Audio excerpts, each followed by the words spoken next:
Good morning. Talk 97.3 FM, 104.1FM, and 990 AM.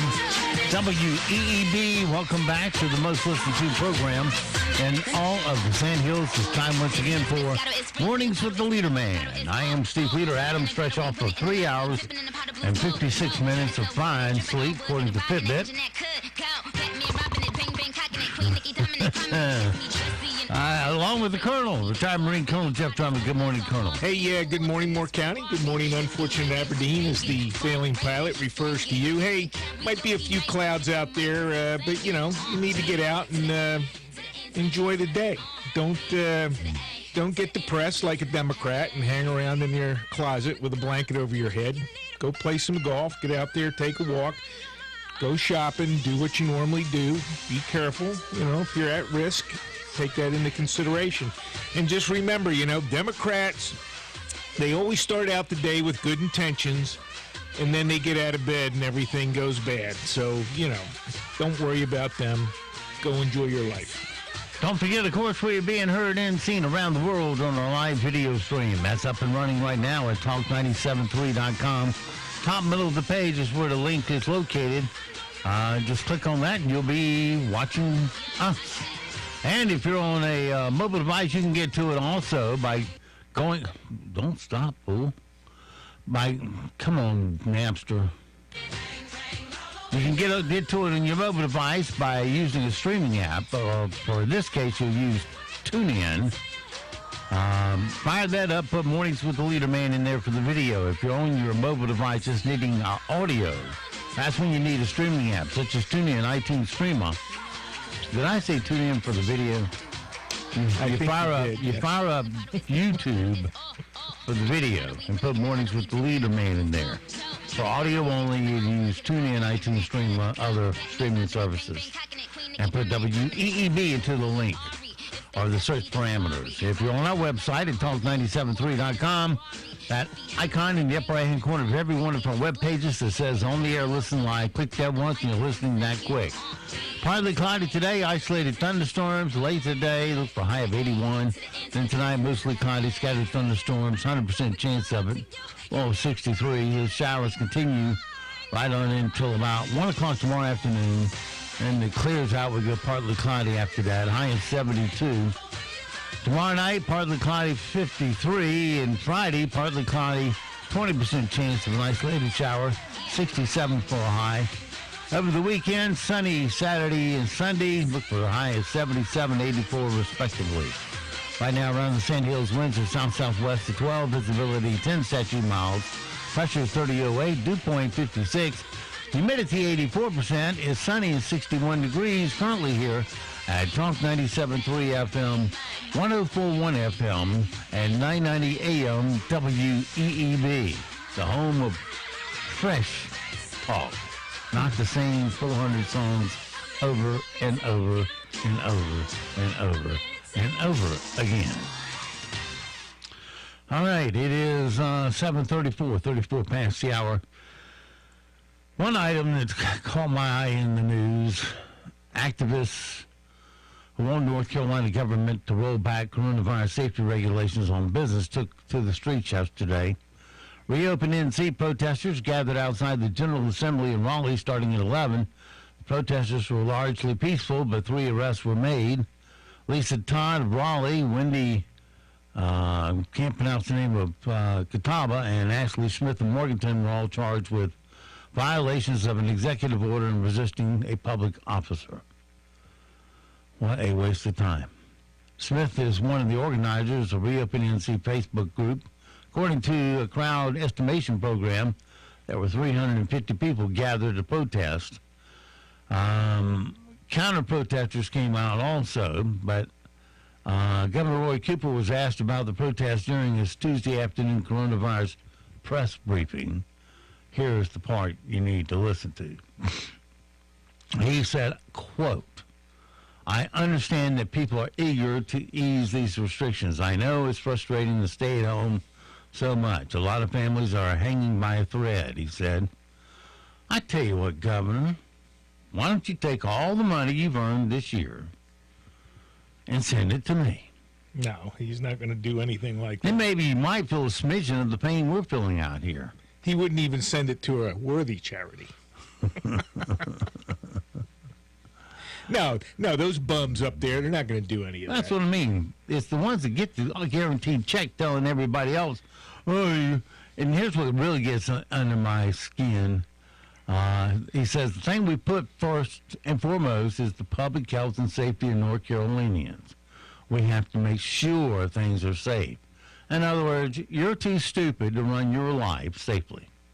The government has to step in and tell you. I want to know why the entire legislature wasn't out there protesting with those people. Well, that's be a good idea. The final quote here from him, and this is what really gets under my skin. Let me do my imitation of him. Nah. This is how he talks to you.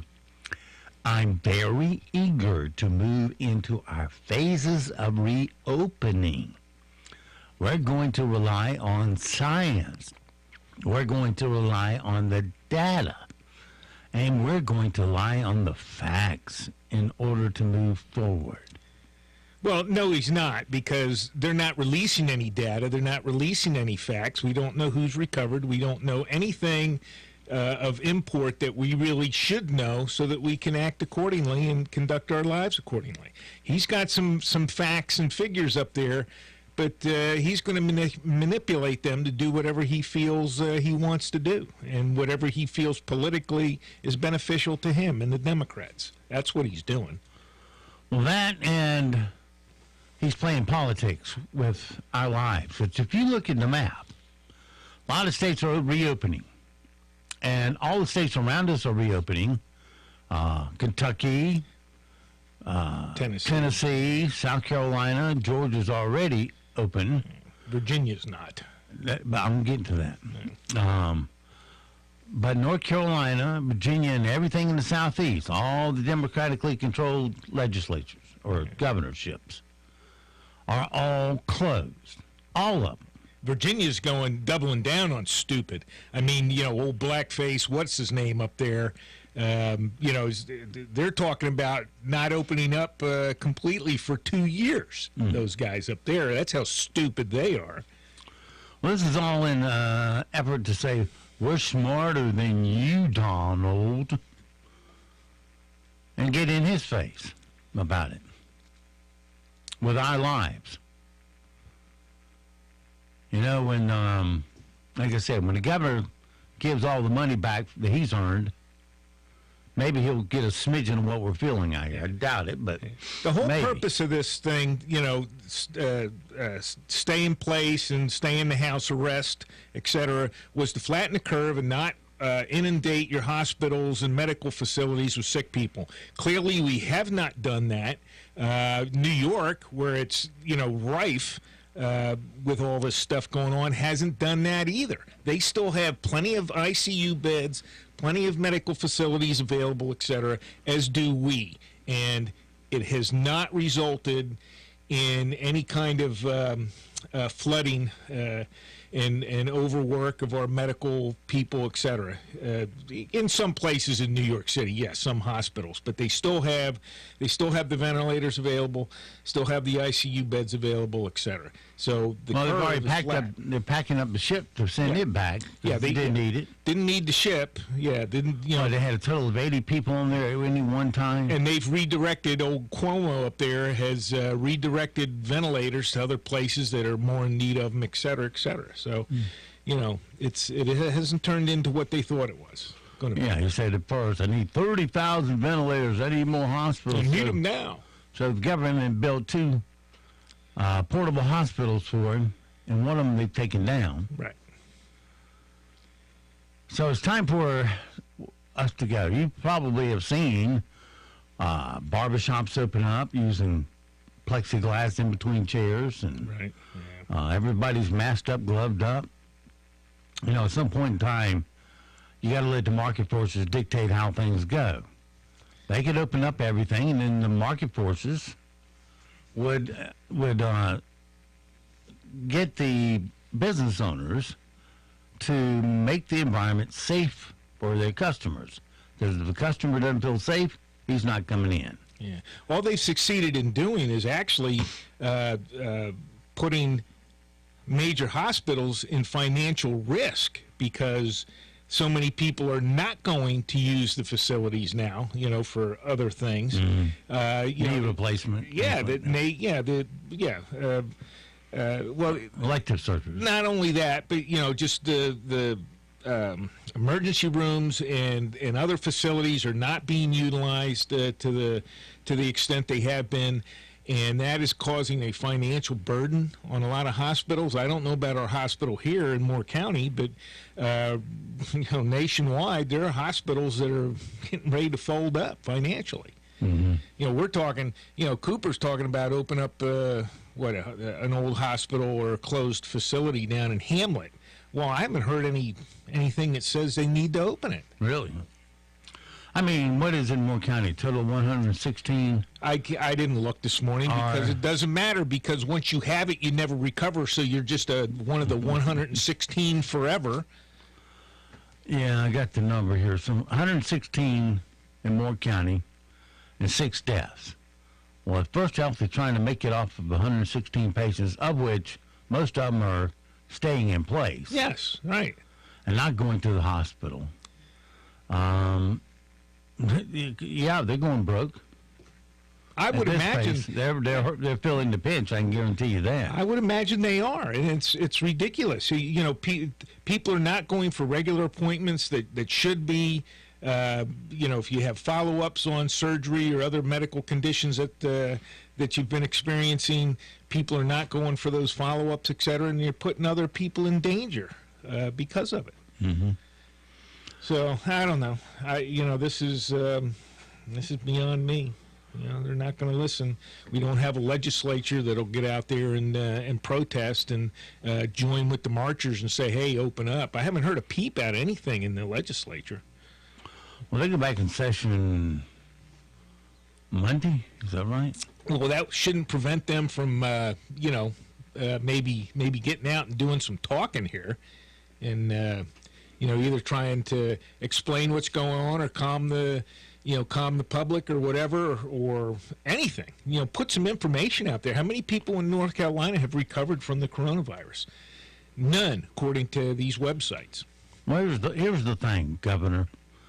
You don't know what it's like to walk in our shoes out here. Many businesses are just plain hurting, if not dying on the vine. And you don't seem to give a crap. Because you sit there and say, it depends on the data, and you treat us like third graders. We're smart enough to figure this out. Open the state. Let's go back to work in a safe way. And I guarantee you the market forces will dictate that. Otherwise, people won't come in. They'll hunker down still. There'll be some that will anyway. But since you don't feel it, since you got your government guaranteed check every month, you don't know what it's like. The rest of us don't have that. That's why we got record unemployment right now. And every time the unemployment number nationally goes up 1 point, you get 10,000 suicides. So you're killing them that way. So stop playing politics with our lives, and that's what you're doing because every blue governor keeps their state closed. Yeah, I wonder if any of our 116 or whatever the number is today, I wonder if any of them have gotten this chloroquine, this hydrochloroquine treatment, and whether it was effective or not. Can't say. I just was reading an article on AFA.net, and it's the Virology Journal. In 2005, the National Institutes of Health published an article, August 2005, under the heading, get ready for this, chloroquine is a potent inhibitor, quote unquote, chloroquine is a potent inhibitor of the SARS coronavirus infection and spread. So in 2005, they knew, the virology people in this country knew that hydrochloroquine was an effective treatment for a coronavirus. It treated the SARS, killed it right out of the, we report the chloroquine, strong antiviral effects on the SARS infection of primate cells, blah, blah, blah, blah. And in 2005. That's from the National Institute of Health Services, or whatever. I know I'm getting that. National Institutes of Health. And guess who the director of that was at the time, 2005? Our own Dr. Faustus Fauci. Mm-hmm. So he knows that stuff works. So he's standing there and he's lying to us when he says, no, we can't rely on that. He knew in 2005 that was effective for coronavirus. Yeah. Well, he just CYA. He's a liar. Yeah. Dr. Faustus. That's what his name is. He should be gone. All right, well, let's lighten things up a tad. Listen to the late night Unique Boys. See if they can put a smile on the Colonel's face. Maybe. A pug in North Carolina has tested positive for the coronavirus. Help! I'm having trouble breathing, said a pug without coronavirus. The rumors continue to swirl about whether Kim Jong-un is dead or alive. It's crazy. Who knew Kim Jong-un would turn into this generation's Tupac? A McDonald's in England this week partnered with the country's National Health Service to offer drive-through coronavirus testing. Said people using the site, ba-da-ba-ba-ba. I'm positive. This is nice. So that Facebook and Instagram are holding a big multi-hour graduation ceremony for the entire class of 2020. Sounds cool until they start reading the names of everyone graduating this year. The Los Angeles Lakers reportedly qualified for almost $5 million from a federal government program created to provide relief to small businesses. Meanwhile, the New York Knicks qualified for federal disaster relief. Yeah, they should. They've been a disaster for years. I used to go to the... There was one NBA team we got... Was it NBA or... Yeah, it was NBA, I believe. They got... some of this PPP money. Come on, man. They're going to make them give it back. No kidding. I kid you not. They got like... that and whoever approved that at the bank. $8 million is what they got. And that's... I said, they're at it again. The banks are doing it again. Yeah, the bank. They're going straight to their big customers and giving them the loans from the SBA. Yeah, whoever approved that loan and processed that stuff... They should pull that guy out of his desk and drag him out on the street and horsewhip him. That's baloney. Yeah. That's what banks are doing to you, people. Jeez. Yeah. The big banks are really just doing it to us. Wells Fargo's, Banks of America, their big clients are getting all the money that was intended for small business people.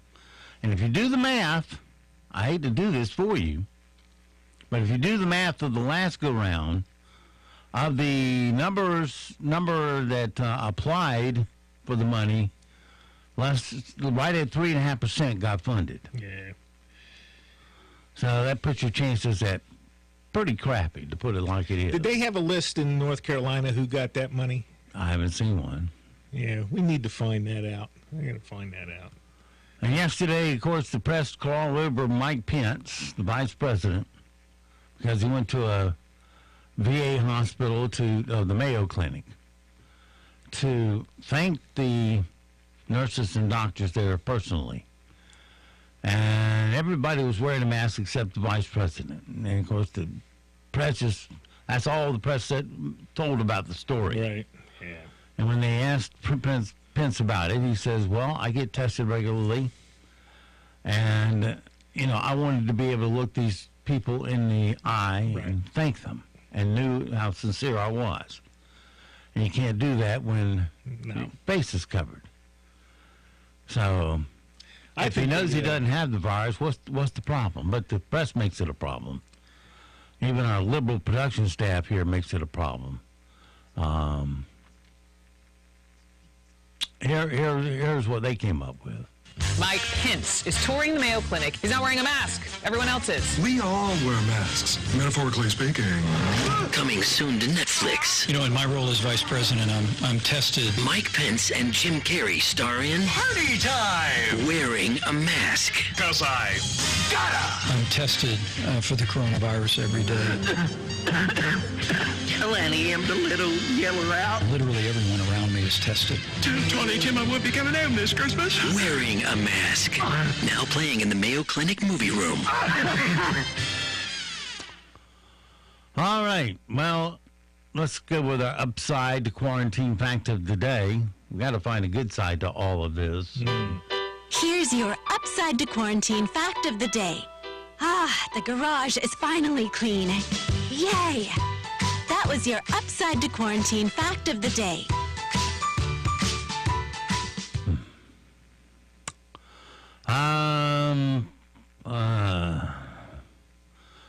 Fred Armisen, comedian. He does a great bit in the stand-up act where he speaks in every American accent and dialect. Here's his part as he goes from East Coast to West Coast.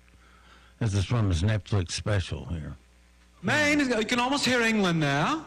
Vermont, they hit the T's. The T's are here, Vermont. Boston, Massachusetts. The Bronx, Brooklyn. The Bronx, Brooklyn. Manhattan. Queens has got Queens. Nobody told me. Long Island is stalls for time. New Jersey's like almost like a little punch. He's about to punch New Jersey. Got New Jersey and then San Francisco. The way I think of San Francisco is this is a fact. This is a fact. Excuse me? No.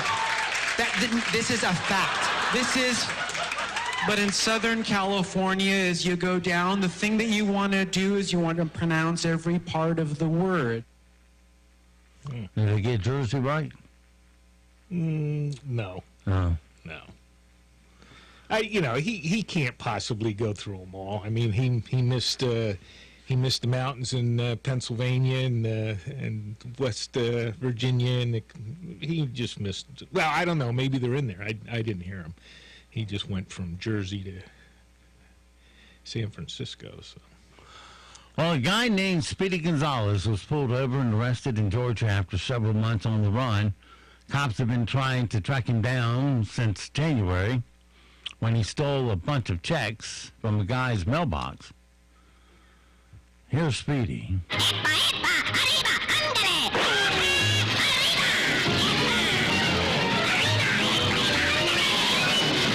Guess you don't see that anymore because it's racist. You can't watch that. No. Can't admit that you ever watched it either, I suppose. I don't know. To help people get through the quarantine, Coors Light is giving away 500,000 beers. Giving away? Huh? They are, yeah. They probably ought to give away billions of beers, seeing how the government sit there and destroyed Corona beers. Yeah, they did. For good, probably. Check out the very patriotic commercial about this big program. Fighting a revolutionary war can be sucky. But do you know how George Washington kept his troops motivated? He made sure his men had beer. How about the Great Depression? Turns out that was pretty sucky too. But you know what they did? They called for an end to Prohibition. Did it solve anything? Of course not. But it did help them press on. Which brings us to today. Suckiness of historical proportions.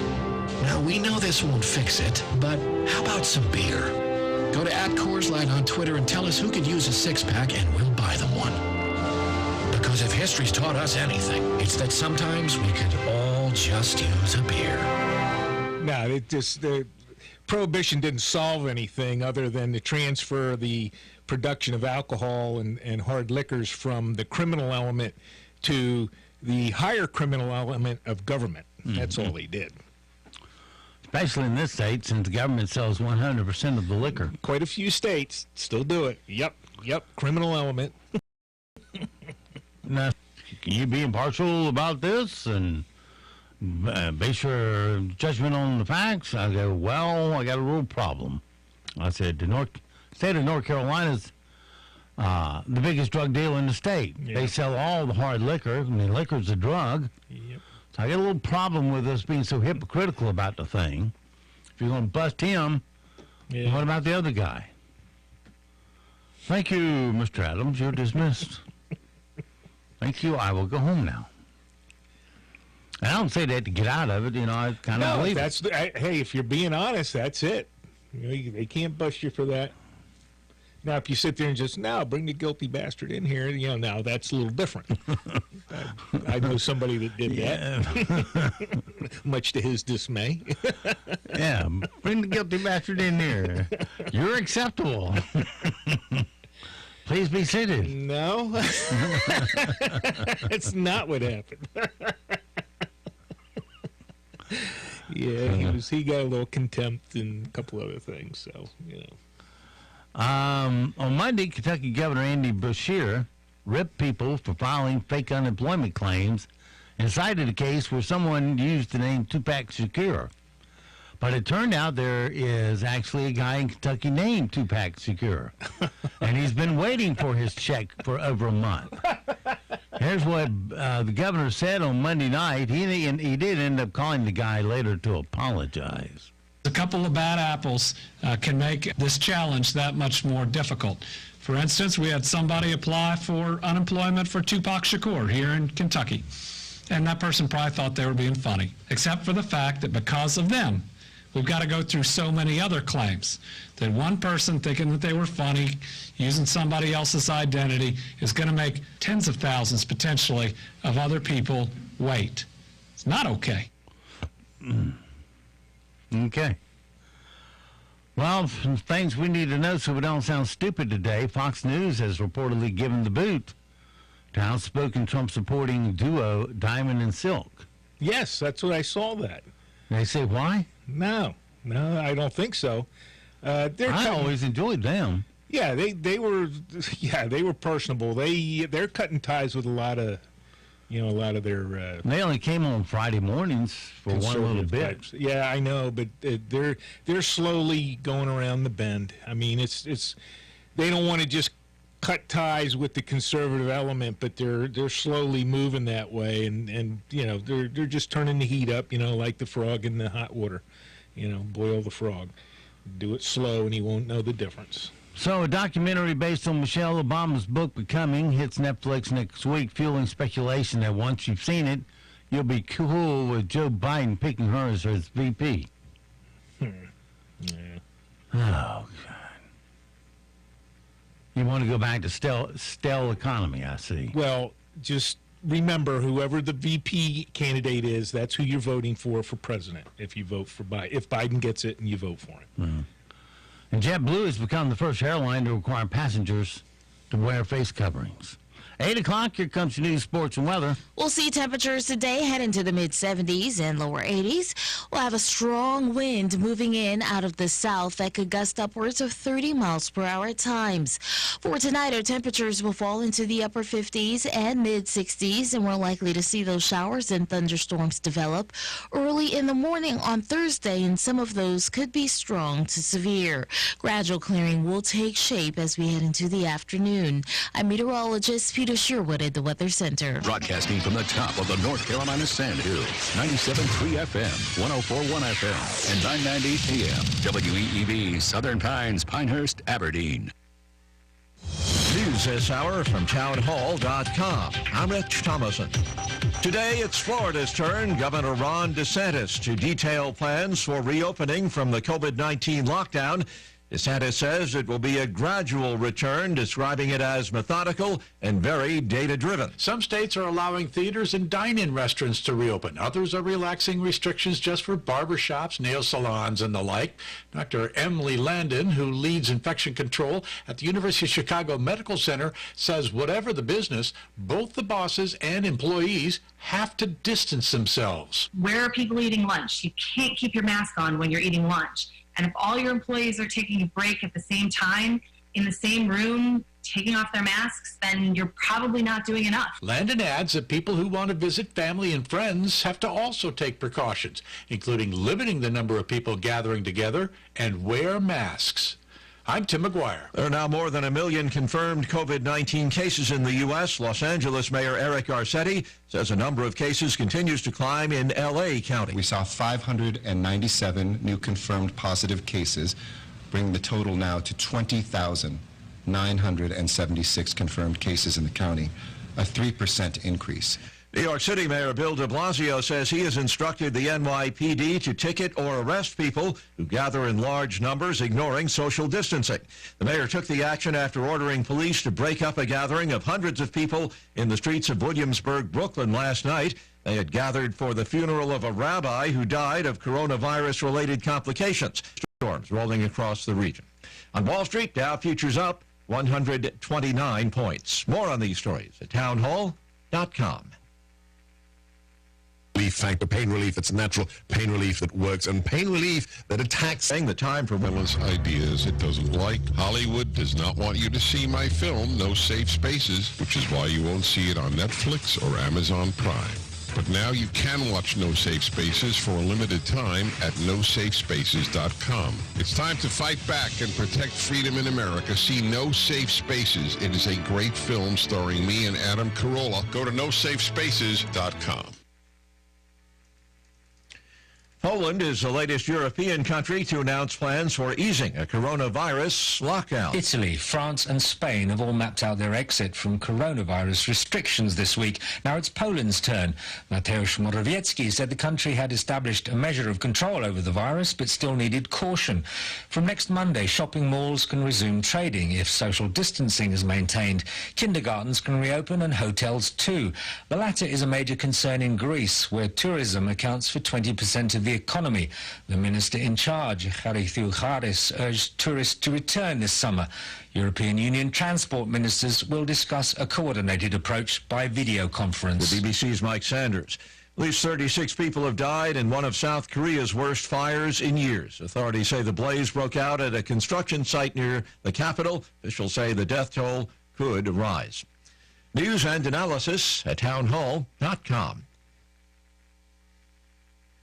The Academy of Motion Pictures Arts and Sciences announcing a change for the 93rd Academy Awards for the coronavirus-impacted film industry. For this year only, movies that debuted on a streaming service without a theatrical run will be eligible for the Oscars. Previously, a film would have to have a minimum 7-day theatrical run in a Los Angeles County commercial theater in order to be considered for the film's highest honor. But due to the coronavirus restrictions and lockdowns, films that had a previously planned theatrical release but are made available on a home video on-demand service may qualify for Best Picture and other categories. Rhonda Rockster reporting. Major League Baseball reportedly exploring various options that could allow the season to start if the medical situation allows. Included is a plan in which the 30 teams could be split into 3 regional divisions, and teams could then be restricted to playing within their region. More on these stories at townhall.com. We're talking with Howard Hoke of Seven Lakes Contracting and Asphalt Services. Many homes and businesses in Moore County have stone or dirt driveways. Howard, what would you recommend for an upgrade? I would definitely go with asphalt. It gives you a beautifully paved driveway that will last for years to come and is easily maintained. But what if you just wanted to improve an existing driveway? At Seven Lakes Contracting and Asphalt Services, we offer asphalt patching, crack filling, seal coat, striping, excavation, and drainage for both residential and commercial customers. We come to your property and assess your needs. Estimates are free. No job is too big or too small. So go online to slcontractingllc.com or to the Facebook page to see the customer reviews. Call Seven Lakes Contracting and Asphalt at 910-673-1318. Open Monday through Saturday from 9 to 5. 10% discounts for military and first responders. At Pool Automotive, being local and family-owned isn't just a title. It's the lifeblood of our business. The moment you walk into our Aberdeen showroom, you'll be treated like family. You see, we believe that all our guests deserve quality, reliable used vehicles, and we have the inventory and finance options to make it happen. When you buy a new vehicle, the second you drive it off the lot, it's already depreciated by thousands. Before you throw that money away, come to Pool Automotive and check out our huge selection of premium vehicles. We have high-quality, off-lease vehicles, most of which are one-owner cars with low mileage and remaining factory warranties. Something else we do to save you even more? We don't charge documentation fees. Yep, you heard us right. No doc fees here. Come in today, 500 South Sandhills Boulevard in Aberdeen, or call 910-637-0057 and experience the Pool Advantage. Do you promise to love, honor, and cherish, forsaking all others? I do. I do. And now, by the power vested in me, I now pronounce you roommates. Go forth and... That's not the vow you took. But if struggles with CPAP have you and your spouse sleeping in separate rooms, growing apart, and feeling more like roommates than loving partners, it might be time to look Inspire. And if you are struggling with CPAP, great sleep awaits at InspireSleep.com. That's InspireSleep.com. Inspire. Sleep apnea innovation. No mask, no hose, just sleep. Talk to your doctor to see if Inspire is right for you. Review important safety information at InspireSleep.com. Need to declutter this spring? Go to Pools Buildings where everyone is approved. Just minutes from Aberdeen and Pine Bluff, Pools Buildings is your dealer for SPS, metal buildings, and Old Hickory wood buildings. Come see a huge selection of quality buildings, cabanas, garages, carports, and more. Get a lifetime warranty as low as 5% down and free delivery and setup. Go to 525 North Walnut Street in Pine Bluff or visit their Facebook or poolsbuildings.com for a quote. That's POOLES buildings.com. Hi, I'm John Cole with John Cole's Plumbing Professionals. We would like to express our sincere appreciation to all our loyal customers for voting us Best Plumbing Company in this year's 2019 Best of the Pines. We will continue to offer excellent customer service, professional workmanship, and affordable pricing. Don't just call a plumber, call a professional. John Cole's Plumbing Professionals, 910-639-4933. John Cole's Plumbing Professionals. NCN News. I'm Mike Rayleigh. The state legislature returned Tuesday for the first time since the pandemic spread to North Carolina to start an historic session like no other. Many lawmakers wore masks and set apart from each other in a legislative building. House Majority Leader Representative John Bell tells ABC 11. What the people need to understand is that we're up here to conduct business for the people of North Carolina and to bring relief to the state because a lot of people are really hurting right now. With several counties asking for more leeway in what is allowed during the pandemic, Governor Roy Cooper says he is looking at options, but wants to make sure there is a basic standard. We're going to continue with having the state have a floor with some counties and some cities being able to have more restrictions than that. We will get the first look at the economic impact of the coronavirus on the economy later this morning. CBS News business analyst Joe Schlesinger has that. Evidence of the nation's severe downturn will arrive when the government reports on GDP. It's expected that the economy contracted by 3.5% in the first quarter. Though second quarter is expected to be much worse. Applications are back open for the Paycheck Protection Program after the first round of funds ran out in just 2 weeks. Thomas A. Stith III, director for the North Carolina Small Business Association, says the SBA got 100,000 applications in the first day. With over almost 40,000 small businesses receiving $8 billion in the last round, we certainly hope we have as much as more in the second round here in North Carolina. It was an active night in the nation's middle section as a squall line came through, heading east in the lower Mississippi Valley. CBS meteorologist Jeff Bertinelli says it's heading east. It's generating a solid line of storms, has damaging winds up to 75 miles an hour and golf ball size hail. You're listening to NCN News. No doubt, times are tough right now, but we will persevere. Our farming community is doing their part. Nothing is more essential than our food source, and it's a stressful time for all of us. But farmers do what they always do through determination and sacrifice. They provide. Remember now more than ever to thank a farmer for all they do. Farm Credit is dedicated to doing our part to keep farmers farming. Farm Credit. We're farmer strong. Visit us at farmcreditofnc.com. 2020, another big year for North Carolina politics. Republicans and Democrats battling for the state's electoral votes, competing for the governor's mansion, control of the General Assembly, the top job in the state Supreme Court. Carolina Journal covers all the action. Available each month as a free newspaper, every day online at carolinajournal.com. Carolina Journal, your best source for government news that affects you. Visit carolinajournal.com today. Ashley Smith, one of the co-founders of Reopen NC, said she was manhandled at Tuesday's protest in downtown Raleigh. Smith and 3 others, Jonathan Warren, Lisa Todd, and Wendy McCaseb, were arrested. A Chapel Hill family's dog has tested positive for coronavirus. The family was involved in a study at Duke in which the mother, father, and son tested positive for COVID-19. The mother, Dr. Heather McLean, is a pediatrician at Duke. She tells ABC 11 their dog was experiencing mild symptoms. And it took us, honestly, a couple of days to really clue in that this was not just, muscle soreness from exercise, and that this was something to pay attention to. Coronavirus lockdown restrictions are slowly being lifted in many parts of the country. CBS News correspondent Manuel Bojorges. Mitch Kaplan's books may be collecting dust, but the owner of 7 community bookstores in Florida says he's not quite ready to let customers back in. The stakes are high, and if you are going to reopen, you better pay attention and know what the consequences are. Which could be what, in your view? An employee gets sick.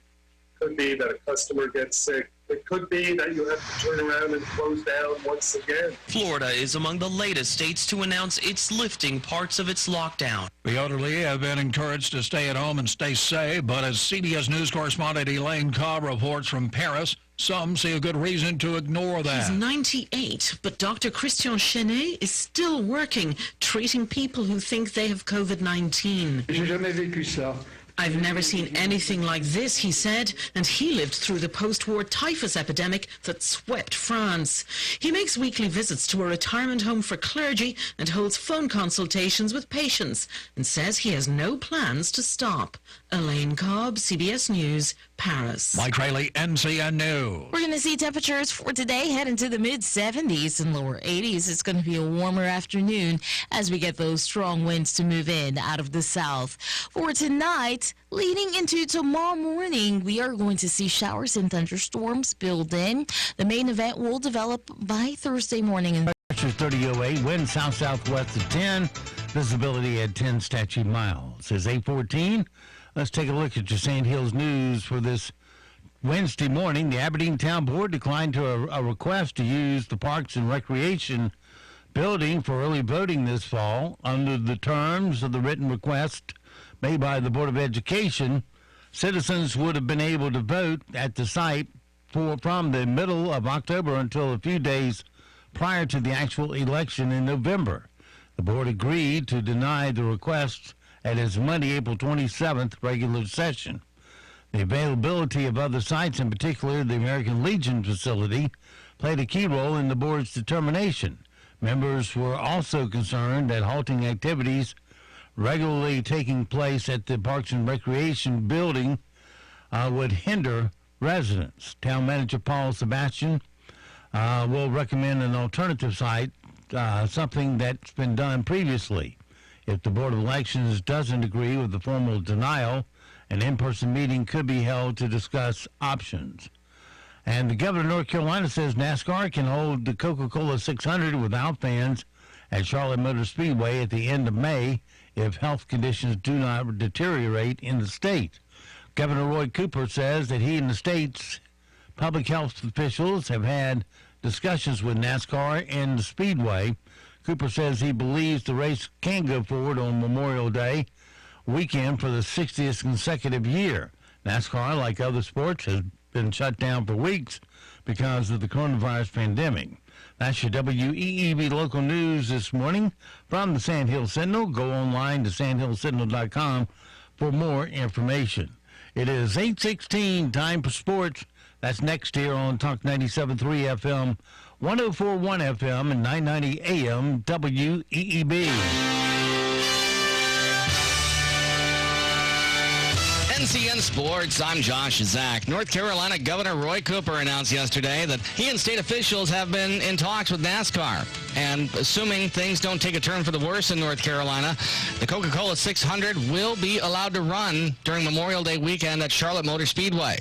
Sans fans. We believe that unless health conditions go down, that we can have the Coca-Cola 600 on Memorial Day weekend. The ACC men's basketball tournament will be coming back to Greensboro. ACC Commissioner John Swafford said it's important to get the event back to the Triad as soon as possible, especially since the coronavirus pandemic canceled this year's championship after just 2 days. My heart really bled for Greensboro, as well as certainly those players and the fans and college basketball as a whole. Greensboro has been such a great partner for the Atlantic Coast Conference over the years. The championship will be played next year in Washington, D.C., Brooklyn in 2022, and then coming back to Greensboro for 2023.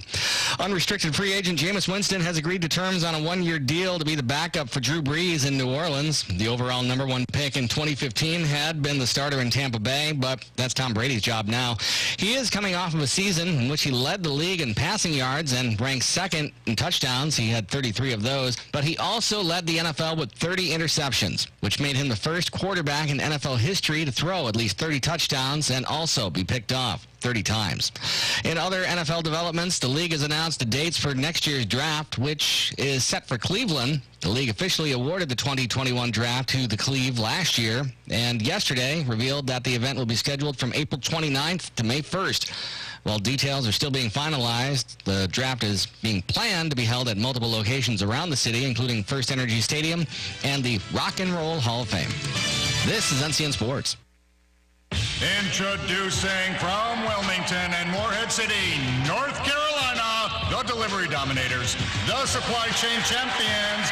It's the lineup that scored $15.4 billion for our state's economy and supported more than 87,000 jobs. For North Carolina retailers is the health and safety of employees and customers. So please shop smart. Maintain 6 feet of separation. Wear a cloth mask. Shop one at a time and be respectful of others by only buying what you need. If you feel like it, thank the store employees who are working to keep the shelves stocked and you safe. The NC Retail Merchants Association proudly represents these dedicated retailers and encourages you to shop smart. Learn more at ncrma.org. Kansas City Chiefs cornerback Bashaud Breeland was arrested yesterday afternoon in York County, South Carolina. He was booked in Charlotte yesterday on multiple charges that included an open container violation, drug possession, resisting arrest, and driving without a license. Breeland is coming off a big season with the Chiefs and a big performance in Super Bowl 54, in which he had 7 combined tackles and 1 pick, and helping the Chiefs rally to beat San Francisco. Coming off a year in which they need to really forget, Carolina already has a stellar class of 2020, but they added another piece of that on Monday by signing 4-star guard Kerwin Walton from Hopkins, Minnesota. And while the prospect of college football in the fall remains a very uncertain proposition, schools are still asking season ticket holders to renew their deposits as scheduled over the next few weeks, some of them as soon as tomorrow. Josh Zach, NCN Sports. Aaron Cooper here with Cooper Ford. With all that's going on out there right now, we just wanted everybody to know that we are and will always be dedicated to supporting the community in time of need. If you need your vehicle service, we'll provide free scheduled pickup and delivery. And if you're in the market for a new car, we'll come to you so you don't have to come to us. Right now, during this time of uncertainty, Ford is stepping up and offering 0% for 84 months on most 2019 models, or you can choose no payments for up to 6 months on both 2019 and 2020 models. These programs and incentives are unprecedented. If you're in the market for that new Ford or new-to-you vehicle, now's a great time to buy. We have lots of inventory and great selections to choose from. As a locally owned business owner, I hope that everyone would support their local businesses during this time. It's so important that all of us do our best to stay healthy, and when we can, support the local folks that depend on this community to support them. So please give us a call at 910-947-2244 or visit us on the web at cooperford.net. As always, working really hard to be your hometown dealer. Thank you. For more than 100 years, Pines Funerals has been there for Moore County families when they needed us most. We continue to build on tradition of trust by serving all your funeral and memorial needs from any of our convenient locations. Nestled in 15 acres of wooded landscape along Morganton Road, Pine Lawn Memorial Park offers memorial gardens, mausoleums, a chapel, and a beautiful brand new funeral and cremation center slated for completion in 2020. For free, pre-planning information, or to schedule a tour, call Pines Funerals at 910-947-2224 or visit pinesfunerals.com today. Some things just go together, like bread and butter, blue jeans and Saturdays, best friends and phone calls. And a great match? You and discounts from Erie Insurance. It's like this. Safety features in your car will have you paying less for your auto insurance. And pay off your Erie Auto policy all at once, and you'll save up to 7% more. On your homeowner's policy, you earn discounts that start at age 46 and go up each time you celebrate a birthday.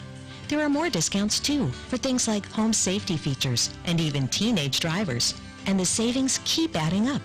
When you have your auto and home covered with Erie, you get a discount. Buy a life policy with us, and the savings can get even better. At Erie Insurance, above all in service means making life a little easier on you and on your wallet. Your Erie agent in Moore County is Carthage Insurance Agency. Get a quote at 910-947-2957. Discount terms and amounts may vary by state. See your local Erie agent for details. To whomever said don't bite off more than you can chew, Zaxby's humbly offers a couple of exceptions. Introducing the hand-breaded buttermilk Southern TLC sandwich with lettuce, tomato, and mayo. And the other is a hand-breaded filet with our fruity, sweet, and spicy Caribbean jerk sauce, sliced banana peppers, crisp lettuce, and mayonnaise. Both of these delicious sandwiches are served on a toasted potato bun. Zaxby's. Friends, family, flavor. Located in Southern Pines off Highway 15501 in front of the Holiday Inn. Drive-through only. Dale, how are things at Knollwood Fairways and Midland Country Club this year? Well, Stuart, you know our motto is 9 is fine. Knollwood and Midland are the only two 9-hole golf courses in the Sandhills that are available to all golfers every day, and our all-grass practice tee at Knollwood continues to be very popular. Do you give golf lessons at Knollwood? Absolutely, Stuart. Our instruction and club fitting program with our 4 PGA professionals continues to grow every year. We love to teach all golfers, beginners, juniors, seniors, and ladies. Go to our website, knollwood-midland.com, to see what we offer. Our prepaid golf rounds and range balls are always popular. Plus, we have instructional packages, club fitting sessions, and a fully stocked golf shop. Knollwood and Midland is the place where quality and affordability meet. New York Deli is a slice of the Big Apple in Pinehurst. Located in Olmsted Village, New York Deli offers authentic New York bagels and a full breakfast menu until 11 a.m.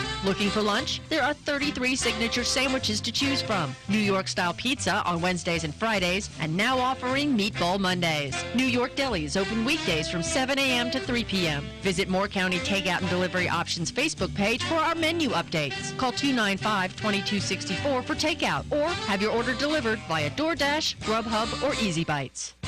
Aberdeen Carpet is open, so why not use this time off of work to get your floors done? We're open weekdays 9 to 5 and Saturdays 9 to 4. Aberdeen Carpet on Highway 5 near the Habitat store. Online at aberdeencarpet.com or call 944-6204. All our employees are following social distancing mandates. Hello, I'm John Zumwalt, and you're in the Zumwalt zone.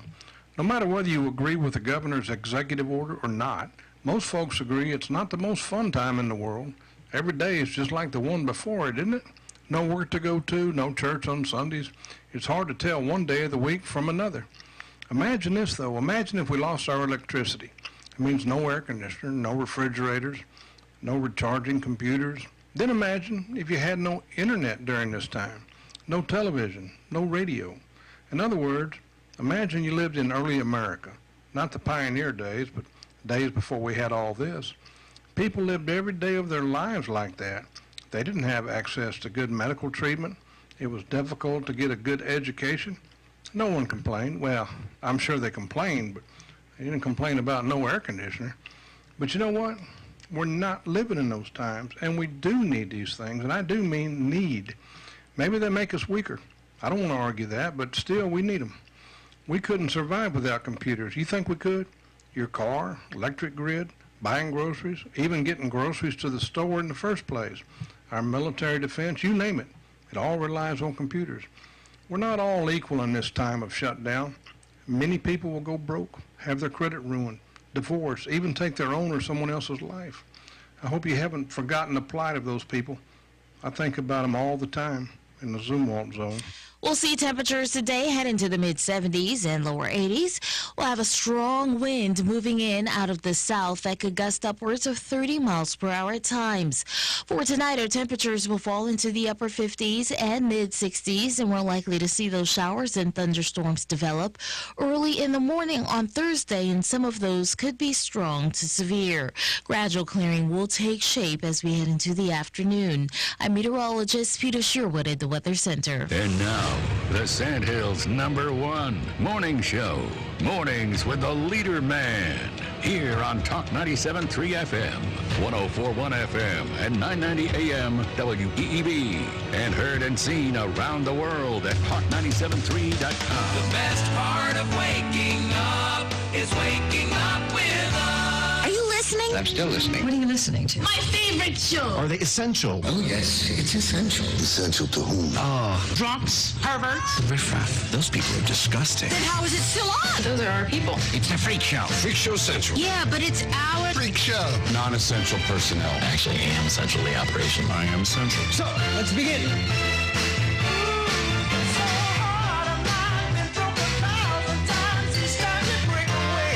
Good morning, Talk 97.3 FM, 104.1 FM, and 990 AM WEEB.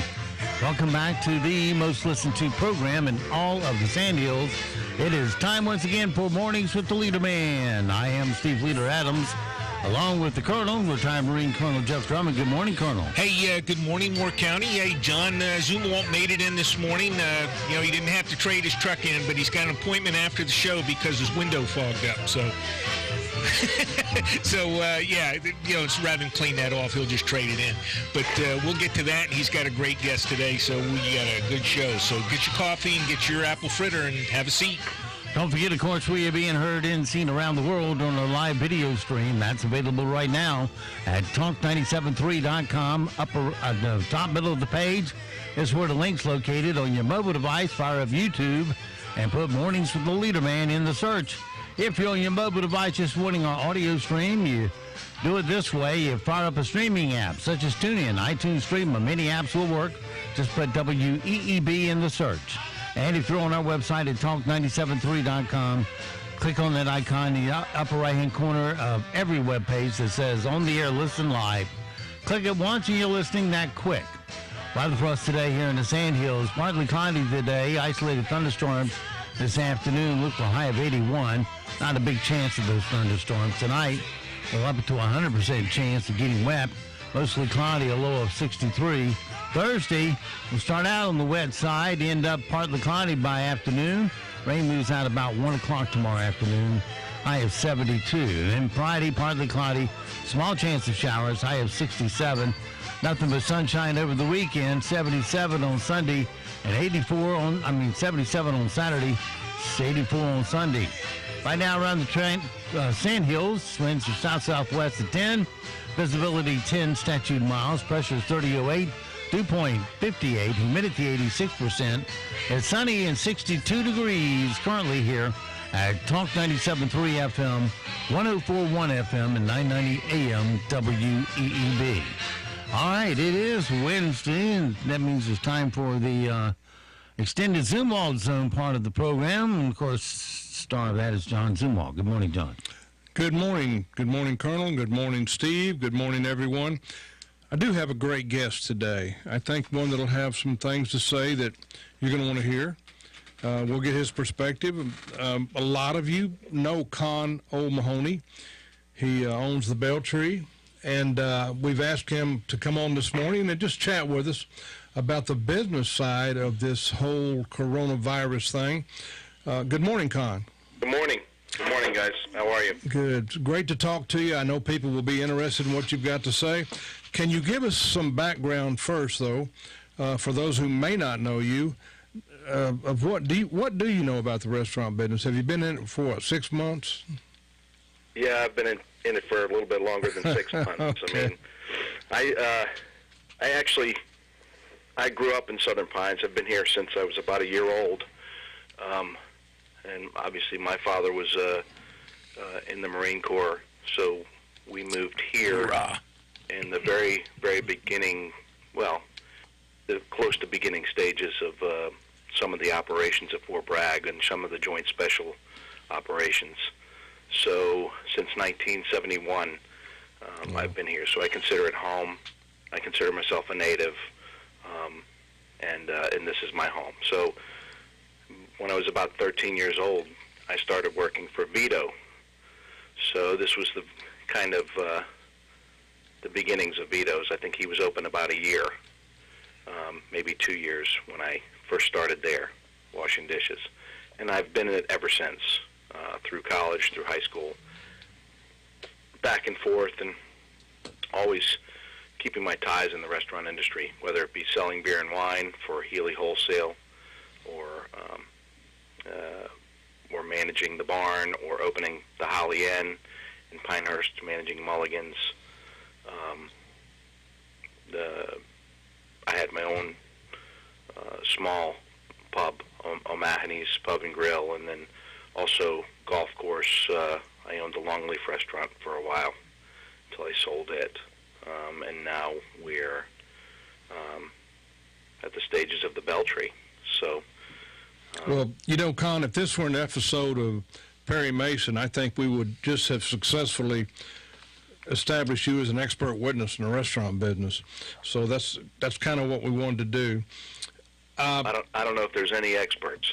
Well, I think you're going to come pretty close if there aren't. What we'd like to talk about today is, and by the way, folks, don't in any way, shape, or form think that anything that we say on WEEB is Con's opinion. He will be speaking for himself, and we don't want to make you think that our beliefs are necessarily lining up with his, because he may not feel the way we feel. We'll see.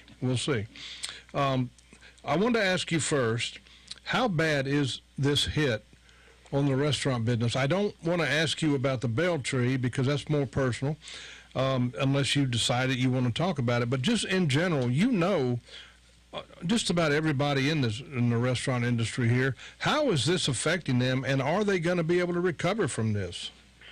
There will be some folks that do recover, but let's keep in mind that the restaurant industry and the restaurant business in general is one of the hardest things to get into. There's not a whole lot of support, and it's a whole lot of time and money involved. So the ones that will probably survive are ones that have been around for a while. So they've weathered the storm for many, many years. I can't see Ashton. I can't see Ashton's going anywhere. I mean, they've got a fairly good foothold. I can't see Chef Warren's going anywhere. I can't see Vito's going anywhere. I can't see a lot of other stalwarts going anywhere. They're just a little too seasoned, and it's not like they have. There is debt, but it's not like they just went out and bought new equipment and they're paying it off. It's not like they took out a loan to refurbish. It just depends on their situation. So there will be places that will, the newer places, the places that have not been open for long periods of time, the ones that didn't just take out mega loans to renovate or things like that, they'll be I think they'll be okay, even though obviously there's no revenue coming in. So I guess to answer your question, the government on March 17th basically dictated that we close our operation. Now, that's bars, restaurants, that's probably one of the busiest days for any of us, St. Patrick's Day. So the way they handled it, I was pretty upset about it. I think they knew what was going to happen. I think they could have made the call,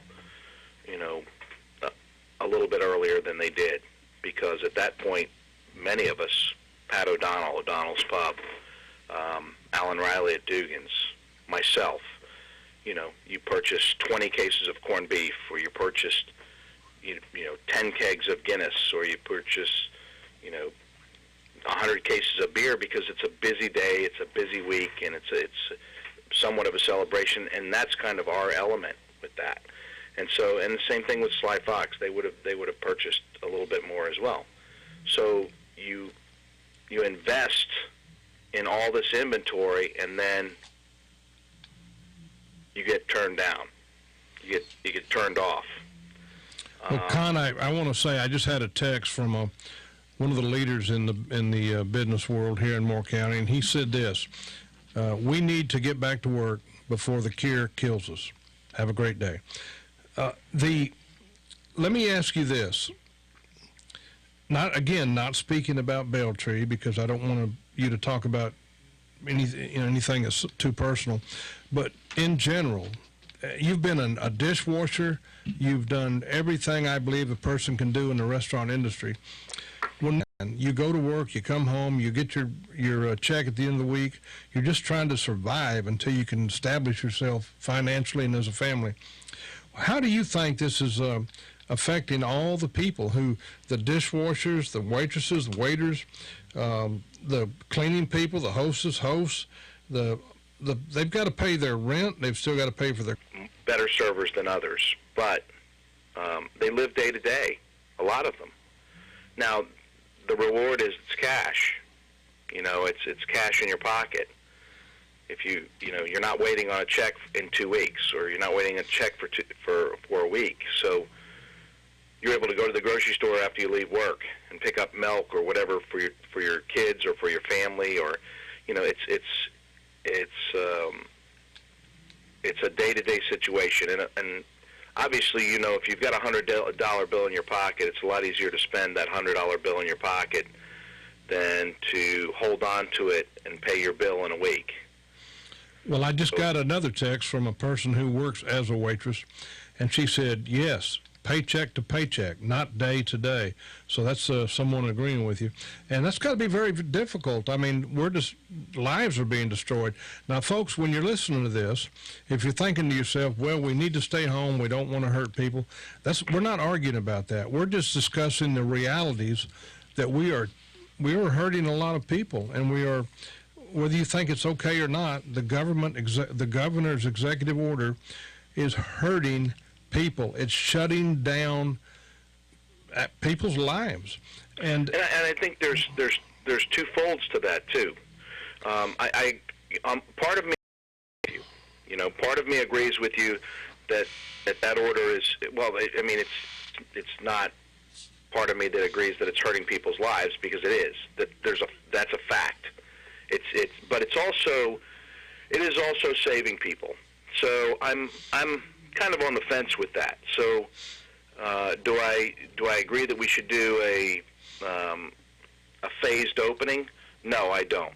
I felt like we should have just shut down. If it's going to be an issue, shut down for a month, let the virus do its thing, and then open up full force, in my opinion. Okay? Well, not everybody's opinion. There are some that are, think we should just take it easy and watch how it, goes, but we're never going to get on with our lives if we do that.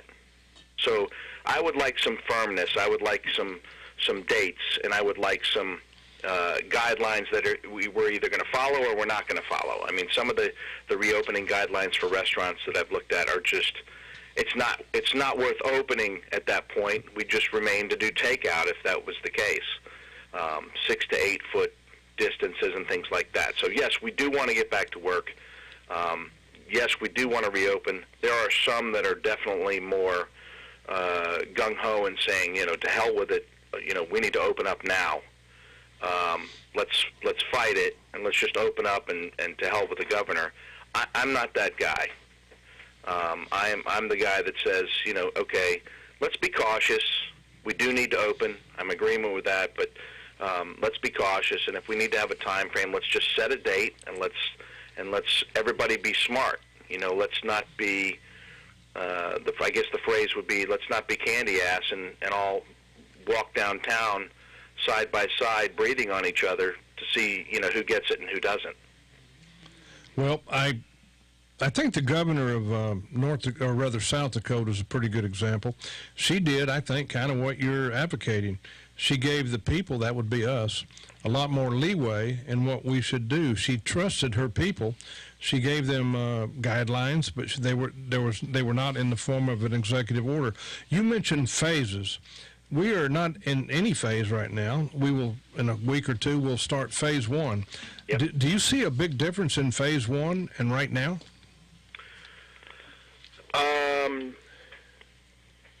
No, because I don't think the phase 1, and I might be wrong, but I don't think the phase 1 stipulations have actually come out. I think he was going to, they're still, aren't they still creating those? Well, whether they've come out officially or not, I'm not sure, but he has released, I think he's released, I've read it, what will be in phase 1. Okay, yeah, and I think they're going to modify some of those things. I mean, I think those are some some general guidelines that they're looking at. But no, I mean, I don't see any. To be honest, I don't see any difference. I don't know why they closed salons. I don't know why they closed retail. They've got more ability to control their people, because it's by appointment or it can be by number of people in these locations. They've got much more ability than we do as restaurants and bars. I just had another text that says this gentleman. By the way, not to interrupt, but I have phase one here in front of me. Okay. And for restaurants, in phase one they remain closed. That's right, until 3 weeks. And 2 to 3 weeks after that, phase two, and that's when they'll allow some social distancing within most businesses. That's what I've tried to explain to a couple people. Some people think May 8th that their restaurants are opening. Somebody said, I had an employee say, well, yeah, Bonefish said they're going to open on May 8th. And I'm like, no, they're not. They're not going to be opening on May 8th. Well, I think this makes the text I just got even more relevant. He said that Governor Cooper is going to keep us chasing phases until November, which is the real agenda. Now, I can see that. That's scary. I've thought about that. I've thought about that exact thing. We're gonna keep thinking that the deaths or the virus is going to reduce, and then one day we might have a spike or something like that, and they change their course. Well, you look at the governors themselves. All the blue governors keep everything closed. All the red governors are opening things up. This is pure political. Yeah. And you know what else, Con, is that people just can't keep it up. The reality is, this is going to sound terrible. It's going to sound very harsh. But people who know me have to know my heart. And the reality is that when you are conducting everyday life, you have to figure real life into it. When they build a giant skyscraper in a large city, they figure in how many deaths they expect to have. When we drive our cars, we know that we're going to have deaths. And we've got to realize that while still keeping public safety in mind. But I do not like a governor dictating to us, a man that we don't trust his motives. For example, and I don't want to take your time, I have another specific question for you, but I'm not sure how having your hair cut is any more dangerous than talking to the guy at Lowe's Hardware that checks you out or anything else. I don't get this. These seem to be arbitrary. I agree with you. I agree with you on that. The problem is you're damned if you do and you're damned if you don't. But you're just going to have to make a decision, and I don't think one decision is going to make everybody happy. I'm not saying I'm for or against the governor, and I think he's making an effort, but I don't know if I'd go the direction that he's gone on a couple different things. And I noticed he hadn't missed any of his paychecks. Yeah, definitely hasn't missed any of his paychecks for sure. And so we're working through this. I know that my employees struggled, and I told them from the get-go this was probably going to go in this direction, and it did. I was concerned. We do take out, but that doesn't pay the bills. I mean, the takeout does not pay the bills. I don't care what anybody says. If you have a pizza joint, you're more suited to do takeout than anybody. Obviously, pizza. There's a lot of takeout in pizza, but for most places, maybe Chinese and Mexican, they're suited for takeout, but we're not. I mean, I like Ashton's, I like Ironwood, I like the Warrens, I like Elliott's, I like Sly Fox, but it's hard. They've transferred to family meals because they can't do their normal menu and put it in a to-go box. I mean, their menus are a little bit more. Well, some of their offerings are more upscale. So when you go in there, you're going in those restaurants for the ambiance, for the Yeah, that's for, right. For the chef to come out and say, I cooked this or whatever it might be. It might be Dover sole or some type of a organic chicken, and you're going to pay a little bit more. Now, do you want to go to those places and pay the same and get takeout in a plastic or a paper box, and then take it home and put it on your own plate? Not particularly. I agree. Exactly. So there's a value to things too. So a lot of them have transferred to family meals. They've transferred to online things like Warren and offered steaks to take home, and Ashley's doing stuff for the service industry, giving food away, and Elliot's and those guys and us and Alan Riley over at Dugan's and many other restaurants are cooking for Boys and Girls Coalition and things like that. So we're adapting, we're transitioning, but our employees are getting paid. Okay, the ones that are closed, their employees aren't getting paid. So there's a risk. There's a reward for the employees. They're getting paid. They're not making the money that they used to, but they're making some money. The government stimulus checks have come in. The PPP program, if you were able to get in, has helped this to assist that. But that's only 2 months. If this drags on like we were talking about with Governor Cooper, if it is a phased out thing that continues to drag on, and they continue to put stipulations on it, there's definitely going to be a problem. Okay, because number one, the restaurants will close, and there will be closures of people that say, you know what, I've been doing this for 20 years, I'm done. Somebody else can have it. I'm going to go work in the garden. Well, you know what, Con? First of all, I couldn't agree more. As a consumer, I don't go to a nice restaurant so that I can put it in a bag and take it home. I go because, as you said, the ambiance and the being waited on, and by the time you get your steak home, it's cooked more than you want it. And, that's right. And it's just not anywhere near the same. I just got another text that wants to know where our county commissioners are, why they're not speaking out, and they're not speaking out. We need to hear from them about why we're not getting more information from our local health department, and because they work for them, and why are they being silent? I don't know. I've seen a couple things, John, where the county commissioners actually did get on the health department, and the gentleman who's in charge of that, they were asking for more information and for him to step up to do more. They needed more, and he needed to do his job a little bit better. I think they were requesting that at some point. I don't know the full details, but I did read something about that. I want to get back to the restaurant business, and let me say this. You're speaking for the restaurant industry. There are the doctors are starting to hurt. Lawyers are starting to hurt. The builders are hurting. Radio and television will take hits from this because people can't advertise. You name it. People are going to take a hit because when income stops, people take hits. But I want to talk to you about when you're able to reopen. First of all, you're going to have to worry about, I imagine, liability. I don't understand why you would be liable if I went into your restaurant and I caught the coronavirus.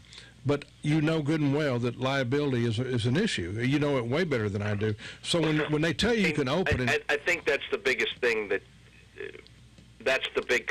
It's not... To be honest, it's not my big concern, but it is a concern. I mean, it is out there. You've got these people who want to blame.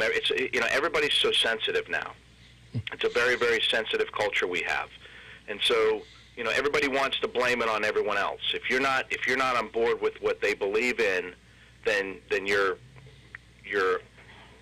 worthless. And sometimes they have to realize everybody's got their own opinion. And your opinion might not be mine, and we might be close, but my thought was, we close for a month, let the virus work its way through. We're in a rural area, we're not urban, and then we open up and we let the dice roll. And it's your choice to come in my restaurant. It's your choice to come and sit down and eat. If you want to wear gloves, if you want to wear a mask, that's fine. It's a choice that you have made on your own. Nobody is pushing you. Nobody is twisting your arm. You also have the option to get takeout if you like. But if you want to come in, if they allow us to open, and you want to come in because you've had enough. That's your choice. It shouldn't be on the restaurant, and it shouldn't be, if the restaurant has done what they can do without actually taking every one of their employees to the doctor and having them physically fit, checked, temperature and everything else, and then brought them back to work to serve people, that should be it. But that's just not the case. And that's exactly kind of what we're advocating for here at WEEB, is just allow us to take personal responsibility. It's a choice you've made on your own, and that's kind of what it is. And I think you'll see that there will be droves of people that come out. Social distancing is not a possibility at a bar. We're also advocating that market pressures will put on businesses the demands of people, because if you don't make your environments such that people feel safe coming in, they won't come in. That's correct. And that puts the pressure on you to create that atmosphere. That's correct. And market some forces will do that. Keep in mind, some are going to be able to do that better than others. I mean, we are living in a community that, some of these buildings that we're working out of are historic. You can't social distance because there's a column in the way, or, hey, we can't move that wall, or, hey, that service station is too small to say that you need to stay 4 foot apart as servers. Or one of the stipulations is they ask you to please not congregate at the bar. What is a bar? You congregate at the bar. That's what you do. You go to the bar to have a drink with someone, and that's where you stand. Now, we have the patio as well at the Beltry, so we're fortunate. There are others that are not as fortunate. So we have patio seating. So I haven't seen any guidelines for that as well. They haven't really had any plans for outdoors. Somebody said, why don't we just move the tables into the street and let everybody come out and we'll serve them? Well, Con, let me jump in here. The guidelines for social distancing will never, ever, ever work at a bar. You have a young crowd, even if you go outside, they're there to meet people, to talk to people. They're not there to sneak in a drink and hope to the good Lord that nobody breathes on them. They're there to socialize. That's right. And I have another quick question for you. And then, by the way, that's a hallmark of our society, is being social. That's right. If they tell you that you can open and you have to keep your tables, I don't know, 6 feet, 10 feet, it's an arbitrary number I just picked, but that's what they do. First of all, I don't see really how that keeps anyone any safer. And two is, can you even operate under those conditions? Well, one, no, I'm not. That's my statement as of right now. If I had no choice whatsoever, if it was just a no-brainer, I would operate under those operations. But no, I do not plan on it, and I've already expressed that to a couple people. I just think it's ridiculous. You know what? The first restaurant that opens here, legally, because I don't want to. I'm not a criminal, and the governor's not going to make me a criminal. But I will definitely be there. And I don't worry about I'm in the group that's of concern. I'm 70, and I'll be there supporting the restaurant. John's just tired of cooking. Well, I'm not sure. You know what? I don't know. I'm not gonna. We're open. We are open for takeout, and I'm sticking to that right now. We transformed the part of the dining room into like a market and things like that for beer and wine, and we're doing cut steaks, and we're offering really good deals. We're kind of trying to defeat the thought of going to the grocery store and giving them all the money, considering, we have food and we have access to it. But when we reopen, the second part of that question was, are we going to open under those stipulations? And no, I'm not. It just doesn't make sense, and you really can't do it. And some of the I'm so sorry. We've got about a minute left. I'm going to make a statement and then give it to you. When we reopen, I'm going full force. Okay, good. And I mean that. Good. I'm glad to hear that.